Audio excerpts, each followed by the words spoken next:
안녕하세요. 인문 기초회계 4주차 두 번째 시간입니다. 우리가 지난 시간에는 계정의 마감이라고 하는 걸 공부했죠. 계정의 마감이라는 것은 이미 설명드린 것처럼 한 기를 마감하고 다 함께 새롭게 영업활동을 하는 것을 기록하기 위한 준비 과정인 겁니다.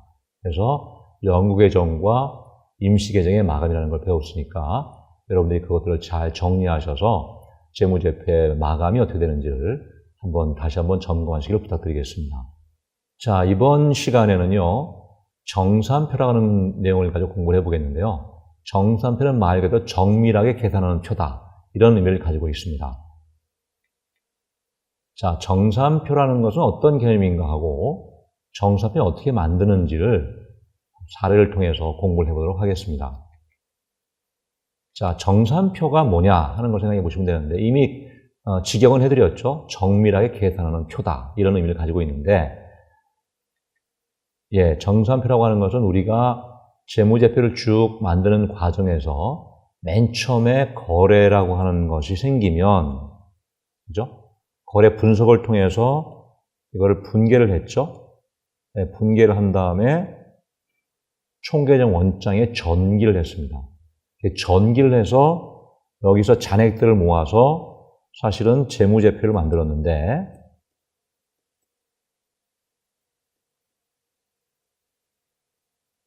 바로 직접 가지 않고 이 전기된 금액들이 문제가 없는지를 확인하기 위해서 시산표라는 걸 만들었었죠. 시산표를 만들고 시산표에서 재무제표 작성 직전 단계로 바로 결산을 할 때 발생주의라는 걸 확인하기 위해서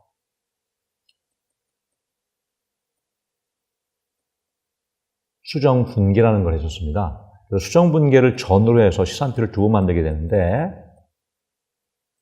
수정 분계 전에 있는 거를 우리가 수정 전 시산표라고 했고요. 수정 분계에 반영된 거를 수정 후 시산표라고 했죠. 그래서 이렇게 하나하나 단계별로 과정을 거쳐가면서 추정적으로 재무제표를 만드니까 재무제표는 만든 다음에 뭐 하느냐 하면 감사를 받고 정보 이용자의 공시를 하게 되면 중요한 정보를 공개적으로 알려주는 것이 되기 때문에 재무제표가 잘못 만들어지면 정보의 신뢰성에 상당히 문제가 있습니다. 그렇기 때문에 이와 같은 과정들에 대해서 재무제표가 혹시 잘못될 가능성을 최소화하기 위해서 다시 한번 전 과정들에 대한 걸 검토하기 위해 만드는 것이 바로 정산표로 이해하시면 되겠습니다. 그래서 보시면 수정 전 시산표의 작성, 여기 있었죠? 전기가 된 잔액들을 모아놓은 작성부터 재무제표의 작성 준비 단계까지의 모든 과정을 하나의 표로 모아놓은 거다 라고 되어 있고요. 그렇다면 정산표는 이런 모든 과정을 다 표시해야 되기 때문에 여러 칸이 필요하겠죠. 그래서 보통 8개 칸이 있는 거, 그다음에 10개 칸이 있는 거, 이렇게 두 가지로 생각해 볼 수가 있겠습니다. 자, 정산표에 지금 양식 형태가 하나 남아 있는데요. 지금 보시면 계정 과목을 제외하고 차변과 대변, 차변과 대변, 차변과 대변, 차변과 대변, 차변과 대변. 이게 10칸입니다. 그죠? 10줄. 그래서 이것을 10위식 정산표를 얘기하게 되고요. 그 10위식 정산표를 보시면 수정 전 시산표가 있고 우리가 발생지로 전환시키기 위한 수정 분계가 있고 수정 분계를 반영한 수정 후 시산표가 있고 수정 후 시산표의 잔액을 해당 항목으로 옮기는 손익계산서 항목이 있고 재무상 항목이 있습니다. 자, 이와 같은 정산표를 작성하는 요령은 먼저 계정 과목란을 쭉 적는 거죠. 해당 계정들을 쭉 적어서 기록을 하고 그 다음 두 번째 수정 전 시산표에 계정의 잔액을 옮겨 적습니다. 그러니까 자산, 부채, 자본은 증가하는 쪽이라 했으니까 자산은 차변 잔액, 그 다음에 부채와 자본은 대변 잔액 이렇게 기록되겠죠. 그 다음에 수익과 비용은 수익은 대변 잔액, 비용은 차변 잔액을 계정 과목에 따라서 맞춰 적게 됩니다. 그 다음 두 번째인 수정 전 시산표가 끝나면 수정 분계를 한 내용들을 또 쭉 정리를 하는 거죠. 역시 수정 분계를 안에다가 해당 계정금액에 맞춰서 수정분계 기록을 하게 되고요. 그러고 되면 수정 후 시산표는 수정 전 시산표의 수정분계를 반영해서 그 결과를 기록하는 게 수정 후 시산표가 되겠습니다. 자, 수정 후 시산표가 되면 바로 재무제표를 만들 수 있는데 혹시 계정이 잘못 위치될 수 있는 가능성이 있으니까 손익계산서를 갈 것이 재무상태표로 가거나 재무상태표 가야 될 것이 손익계산서를 갈 수도 있기 때문에 이걸 확인하기 위해서 수정 후 시산표의 잔액들을 정산표상의 손익계산서 그리고 재무상태표에 옮겨 적는 작업을 하게 되는 거죠. 그렇게 되면 포괄손익계산서 것들을 막 가지고 예쁘게 만든 게 포괄손익계산서가 될 것이고 재무상태표에 있는 수치들을 가지고 다시 예쁘게 정리하면 그게 재무상태표가 되겠죠. 이와 같은 식으로 정산표를 작성하게 되는데 이것들을 실제 수치를 통해서 한번 확인해 보도록 하겠습니다. 자, 서비스업을 주어보라는 백두산의 X1년 제2기 1월 1일부터 12월 31일까지의 기초 재무상태표. 기초라는 것은 1월 1일 현재를 얘기하겠죠? 네, 이렇게 되어 있습니다. 보시면 현재 자산이 현금, 매출채권, 선급 임차료. 예, 선급 임차료가 하는 것은 우리가 발생주의 항목 때 나와 있던 거죠. 돈을 먼저 지급한 임차료다 이렇게 했던 겁니다. 그래서 자산 항목이었고 그리고 총 자산 총계가 11만 원입니다. 그다음에 부채는 차입금과 선수수익. 선수수익도 역시 발생주의 항목이죠. 그래서 미리 받은 돈만 미리 받은 수익이다. 이건 부채 항목이었죠. 그래서 부채가 8만 5천 원 이렇게 있고 자본금이 출자금액으로서 2만 5천 원 이렇게 있어서 역시 부채와 자본의 합도 11만 원으로 자산 총계와 일치하고 있습니다. 자, 이 상태에서 2기 동안의 거래가 있는 것은 다음 자료처럼 줘줄 수 있습니다. 자, 첫 번째 보시면 X1년 중에 5만 원의 용역수익이 발생하였고 이 중에 2만 원이 현금으로 나머지는 외상으로 하였다. 이렇게 되어 있죠. 그럼 이제 계속 우리가 몇 주에 걸쳐서 거래 분석과 분계를 했기 때문에 여러분들이 조금 더 접근을 쉽게 할 수 있게 생각이 됩니다. 자, 일단 보시면 재무 상태 변화가 있는 것이고 금액이 확인되니까 회계적 거래죠. 회계적 거래를 분계로 확인해야 되니까 예, 현금으로 2만 원 차변이죠. 용역 수익은 5만 원이 발생했습니다. 그러면 분계를 할 때 차변과 대변이 같아야 되니까 지금 차변이 3만 원이 부족하죠. 3만 원은 외상으로 했다고 했으니까 예, 매출 채권 3만 원 이렇게 분계가 이루어지겠죠. 그러면 이 경우에는 자산 2개하고 수익이라고 하는 것이 연결된 자산의 증가, 수익의 발생이라는 거래의 판례로 연결된 것이고 동일한 금액이 차변과 대변에 기록되는 거래의 이중성을 그대로 유지하고 있다 하는 것을 다시 기억할 수 있을 겁니다.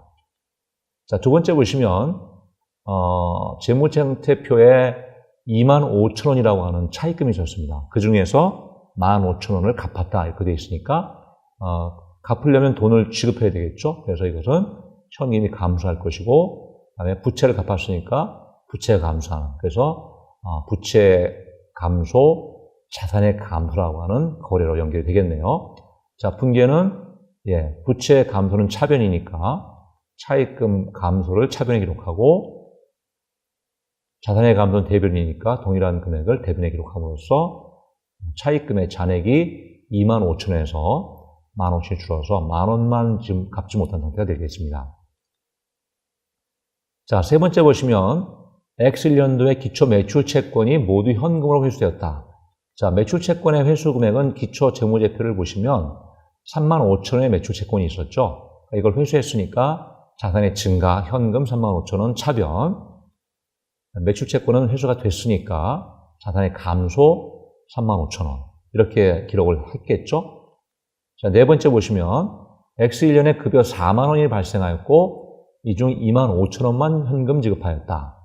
그러니까 현금이 2만 5천 원 나간 게 있고 급여는 비용이니까 차변이겠죠. 자, 비용으로 급여 4만 원. 그런데 현금은 2만 5천 원밖에 지급되지 않았다면 역시 차변과 대변의 잔액이 일치하지 않죠.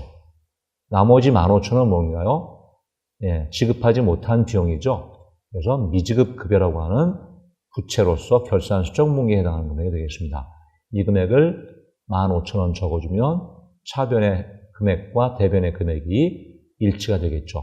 자, 이 경우에는 거래 판례를 한번 분석해보면 비용의 발생, 그다음에 자산의 감소, 부채 증가, 이렇게 거래가 형성가 되고 있습니다. 자, 지금까지 기중에 사례했던 자료들을 총계적 원장에 전기를 해보면 1번 금액이 이렇게 연결되죠. 지금 보시면 현금 계정에 2만 원, 매출 채권 계정에 3만 원, 수익 계정에 5만 원. 그래서 수익을 제공하고 현금 2만 원 받고 외상으로 한 거래다 하는 걸 확인할 수 있을 거고요. 그다음 두 번째 보시면 현금 계정 대변에 15,000원, 차익 계정 차변에 15,000원. 그러니까 현금으로 부채를 갚았다 하는 거래를 확인할 수 있을 거고요. 세 번째 보시면 현금 계정 35,000원이 증가됐고 매출 채권 계정이 35,000원이 감소가 됐습니다. 그래서 매출 채권을 현금으로 회수했다 하는 거래가 되겠죠. 자산의 증가, 자산의 감소 이렇게 되겠네요. 그 다음 네 번째 계정을 보시면 급여가 4만 원이 비용 계정 발생했고요. 그 다음에 현금이 25,000원 감소됐고 미지급 급여가 15,000원 발생했습니다. 급여 4만 원 중에서 25,000원 현금을 지급했고 15,000원 지급하지 못했다. 이런 거래가 되겠죠. 그래서 각각 기초 잔액들에서 자산 잔액은 차변, 부채 잔액은 대변, 수익 잔액은 제로 시작했으니까 0부터 시작해서 했을 거고 역시 비용 잔액 제로 시작했겠죠. 각각의 잔액들이 이렇게 나타나겠죠. 이 잔액들을 모아서 원래 어떻게 하면 됩니까? 바로 재무상태표와 손익계산서를 만들면 되겠죠. 그죠? 자, 그런데 이제 이거는 수정 분계가 아직 반영되지 않은 상태입니다. 기준 거래만 반영한 상태니까 이거를 위해서 기중에 정리된 거 이외에 기말의 결산 재무제표를 만들기 위한 수정 분계 사항이 반영되어야 발생 기준에 따른 재무제표가 작성될 수 있기 때문에 수정 후 시산표를 만들기 직전에 수정 분계를 하기 전 상태인 수정 전 시산표는 기초 잔액에서 기준 거래 내역을 쭉 반영한 조금 전에 보시던 각각의 T 계정의 잔액들을 이렇게 옮겨 적는 상태가 된다고 보시면 됩니다. 자, 그래서 차변의 합과 대변의 합. 차변의 합은 자산이죠. 그리고 비용이죠. 그 다음에 대변을 보시면 선수 수익까지 슬픔을 주는 부채고, 그 다음, 자본금이 현재 자본이고, 그리고 이렇게 수익이 있어서 자산과 비용을 더하면 부채와 자본과 수익을 더한 것과 동일하다 하는 회계 등식의 개념을 수정 전 시산표에서 그대로 확인할 수가 있습니다. 자, 이 상태로 이제 재무제표를 만드는 것이 아니고 이제 결산에 다가왔으니까 재무제표를 만들기 직전에 수정분기라는 걸 해야 되겠죠. 그래서 수정분기 사항들이 주어지는 걸 확인해 봐야 됩니다. 자, 수정분기 사항으로 주어진 자료가 있네요. 자, 선급 임차료 중에서 2만 원은 단기 비용으로 계산될 부분이다. 그리고 선수수익 3만 원은 전액 단기 수익으로 계산될 부분이다. 그다음에 차입금에 대한 경과 이자가 1,000원이 있다. 이렇게 되어 있죠. 자, 우리가 선급 임차료라고 하는 것은 수정전 시점에 보시는 것처럼 이건 어떤 거였죠? 자산 계정입니다. 그죠?